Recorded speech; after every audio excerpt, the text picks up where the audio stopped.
गलती क्या कर दी? किसानों की तरफ ध्यान नहीं दिया, खेतों की तरफ ध्यान नहीं दिया, पूंजी के लिए विदेशों से कर्ज मांगना शुरू कर दिया।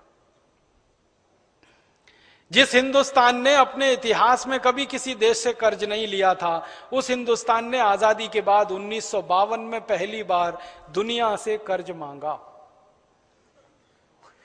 आपको यह सुनकर बहुत दुख होगा कि 1947 तक हम दुनिया में ऐसे देश थे जिसके ऊपर कर्जे का 1 रुपया नहीं था। फिर 1952 में हमारी सरकार ने विदेशी कर्ज लेना शुरू कर दिया। कर्ज लेना शुरू कर दिया तो कर्ज देने वालों ने अपनी शर्तें हमारे ऊपर लगाना शुरू कर दिया। आप किसी से भी कर्ज लेंगे तो फोकट में तो नहीं देगा वो। आप बैंक से कर्ज मांगने जाते हैं ना, तो बैंक अपनी शर्त बताता है कि नहीं? ऐसे ही हमने विश्व बैंक से कर्ज मांगा, विश्व बैंक ने अपनी शर्त बताना शुरू किया। और उनकी शर्तें क्या थी? उनकी शर्तें ये थी कि जिस मुद्रा में भारत हमसे कर्ज लेगा उसकी कीमत बढ़नी चाहिए। मतलब भारत कर्ज लेगा अगर डॉलर में, तो डॉलर की कीमत बढ़नी चाहिए। भारत कर्ज लेगा अगर स्टर्लिंग पाउंड में, तो स्टर्लिंग पाउंड की कीमत बढ़नी चाहिए। भारत अगर कर्ज लेगा फ्रेंच में, फ्रैंक में, फ्रांस की करेंसी फ्रैंक, तो उसकी कीमत। तो जो भी विदेशी मुद्राओं में हमने कर्ज लेना शुरू किया, उन मुद्राओं की कीमत बढ़ती गई। और उस कीमत को बढ़ाने के लिए भारत की सरकार ने अपने रुपए की कीमत को गिराना शुरू कर दिया। 1952 में रुपए की कीमत गिरी।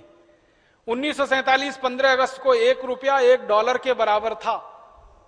1 रुपया 1 स्टर्लिंग पाउंड के बराबर था।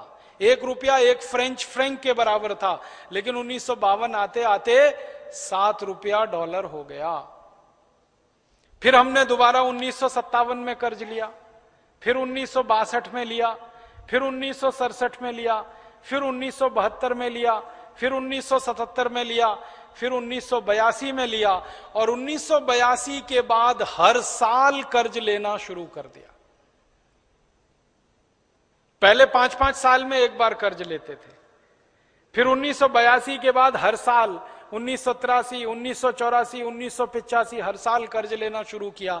और कई कई प्रधानमंत्री तो ऐसे आए महानुभाव इस देश में, जिन्होंने पुराने कर्जे का ब्याज देने के लिए नया कर्ज ले लिया। ऐसे भी प्रधानमंत्री आए इस देश। उन्होंने कर्जों के सारे रिकॉर्ड तोड़ दिए। परिणाम क्या हुआ? कर्ज बढ़ता गया। और 1991 से इस देश में एक नीति चल पड़ी जिसका नाम आप जानते हैं, उदारीकरण। अंग्रेजी में कहते हैं उसको लिबरलाइजेशन, हिंदी में उदारीकरण। फिर एक नीति है वैश्वीकरण, ग्लोबलाइजेशन। मैंने इस नीति का नाम बदल के रखा है उधारीकरण। कर्ज लेना, उधार लेना, कर्ज लेना, उधार लेना, कर्ज लेना, उधार लेना। जितने प्रधानमंत्री आए सबने अंधाधुंध कर्ज लिया। तो बढ़ते बढ़ते बढ़ते बढ़ते अब कर्ज बहुत अधिक हो गया। और इन सरकारों ने क्या किया? विदेशी कर्ज लिया, देश के अंदर से भी कर्ज लिया। दोनों तरफ से कर्ज ले लेके विकास करने की नींव डाल दी। सबसे खराब काम हुआ कर्ज लेकर विकास करना। हमारे भारत की परंपरा क्या है? जितनी लंबी चादर उतने लंबे पांव। यह भारत की परंपरा है। अगर हमारे पास कम पैसे हैं तो कम पैसे में ही काम चलाओ, कर्जा लेके मत आओ। यह भारत की परंपरा। लेकिन सरकारों ने इसका उल्टा कर दिया। उन्होंने कहा कि चादर अगर बड़ी नहीं है तो उधार की चादर ले आओ। तो कर्ज ले लेके देश के ऊपर इस समय लगभग 18 लाख करोड़ रुपए का तो विदेशी कर्ज हो गया, केंद्र सरकार और राज्य सरकारों पर। और लगभग 18 लाख करोड़ का ही देशी कर्ज हो गया। माने इस समय देश 36 लाख करोड़ के कर्जे में दबा हुआ है। अगर आप हिसाब निकालेंगे तो एक एक हिंदुस्तानी 36,000 रुपए का कर्जदार है। ये स्थिति हो गई। अब इसमें परेशानी क्या आई कि हमने जहां विदेशों से कर्ज लिया, अमेरिका से, जापान से, जर्मनी से, फ्रांस से, स्वीडन से, स्विट्जरलैंड से, उन देशों ने हमारे ऊपर शर्तें लगाई। तो पहली शर्त तो मैंने बताई, रुपए की कीमत गिराओ और जिस मुद्रा में कर्ज ले रहे हो उसकी कीमत बढ़ाओ। तो डॉलर की कीमत बढ़ते बढ़ते कहां तक आई? $1 1 था 1947 में, अब हो गया है $50 $1। माने रुपए की कीमत 50 गुनी कम हो गई। 1947 में $1 1 स्टर्लिंग पाउंड था, अब हो गया है $80 1 स्टर्लिंग पाउंड। एक करेंसी आई है दुनिया में जिसका नाम है यूरो डॉलर। $1 $56 हो गया। हर एक दुनिया की करेंसी की तुलना में भारत के रुपए की कीमत गिर गई। हमारे ऊपर शर्त लगी तो हमने वो शर्त मानी। दूसरी शर्त हमारे ऊपर क्या आ गई कि जो जो देश से हम कर्ज लेंगे उन्हीं देशों की कंपनियों को भारत में व्यापार करने के लिए बुलाना पड़ेगा।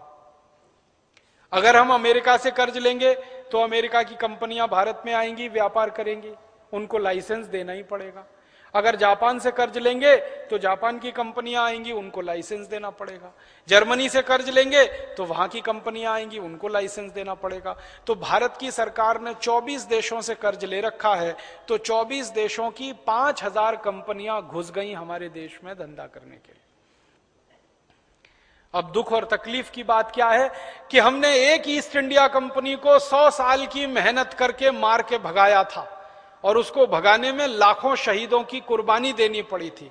करोड़ों हिंदुस्तानियों को अपनी मां बहन बेटियों का बेइज्जती सहन करना पड़ा था एक कंपनी को भगाने में।